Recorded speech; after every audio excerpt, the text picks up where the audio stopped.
I think I worked for IFF, and it used to be DuPont, and we used to have food ingredients, and we used to have a section called protein that used to be called Sole and many other names before. But we make primarily soy protein isolate, soy protein concentrate, soya fiber, which we derived while we start with defatted soya flakes at the raw material.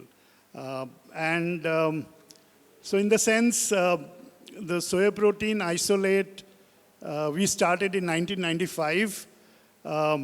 Dr. Krishna was part of our company at that time. He retired from Modern Bakeries.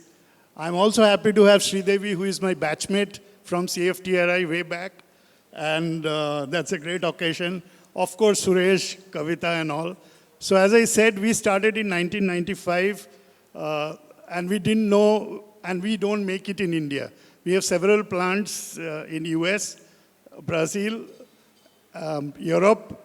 Just think of where soya is produced. We have plants there. And we have, the latest one is in China, which is like maybe 20 years old. Now, having said that, the isolates plants in US is built in 1973. So we are making isolates since 1973. And the first thing I would say started as a story is that we talked about it, infant formula, soy-based, which the babies could not digest mother's milk or lactose intolerance. So we started, that time the soya flour was used to make that soy milk or soy-based infant formula. But there are a lot of constraints because soya flour for making milk was not the best one, particularly infant formula, because it has a lot of issues of gastric and things like that for the babies. So isolate was made at that time only to make it equal to dairy's milk or something for a replacement. When the babies have diarrhea and symptoms like that, they have to be taken out from milk or mother's milk and given the soy-based infant formula. So that was the starting point, and from that it grew. I think the second biggest industry where we went in is meat replacement in sausages and things like that, because those were very big in Western world. But, and then there were a lot of research. Suresh can tell that how many research are there on soya protein to make it equal to milk or something like that, PDCAS 1 and things. So we have to compete with milk. However, overall, it's very difficult to compete with milk. Milk has its own stature. Milk has its own history. In India, it's like if you go to Vrindavan and Mathura, that is the identity of milk. So you cannot compete with milk. But you can be complementary to milk. So then there were a lot of research, as I said, and even infant formula, like the grades which we used to have, become low nitrite, low nitrate, because those were the requirement at that time. Some countries were coming with those kind of regulation and compliance and things like that. And over a period of time, we started going into more into nutrition side of the business than the meat, because meat price always fluctuate, and we needed to be cheaper than meat to replace meat. So then we slowly moved towards the nutrition side of the business, where again the milk was very predominant, caseinate. Whey protein also not very old, but at this moment the whey protein prices are very high. So there is a lot of potential to replace whey protein with soy protein isolate, because both are 90% protein. One sells at $6, the other sells as $23. The companies who use whey protein are all struggling because the margin going down.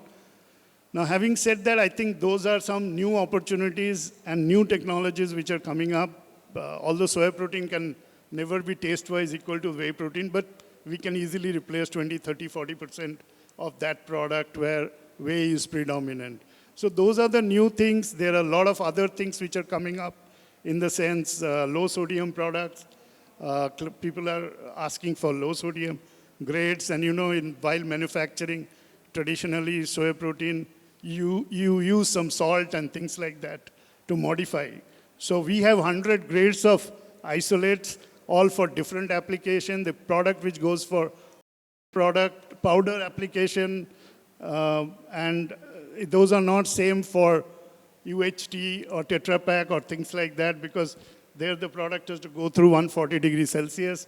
The product need to be stable and things like that. So I think technology-wise, there are a lot of improvements and a lot of things which our Ratan also talked about, that the flavor and all are becoming increasingly less and less, that beanie and things like that. But yes, you need to invest. And as I said, our plants are, two of the plants were 1973. So even if somebody wants to sell our company, nobody will buy a 1973 plant kind of thing. But I think soy protein made some inroads, but as many people said that this product came into India in mid-70s. So it's not part of our food. It needs to be made part of our food in whatever way. And I think this is a great meeting where all the stakeholders were there, including the organization with work with farmers. They make varieties, and then some of the people who process it. And so this was a great forum to talk, discuss, and take some way forward. I'm sure Suresh and team will make some action plan. And we have seen the government viewpoint, which is completely little different than what we think. So we have to work in that line also to make it possible. What we want to do soya as a next big thing in India and things like that. So I think this is all I wanted to say. And thank you very much for everybody's attention.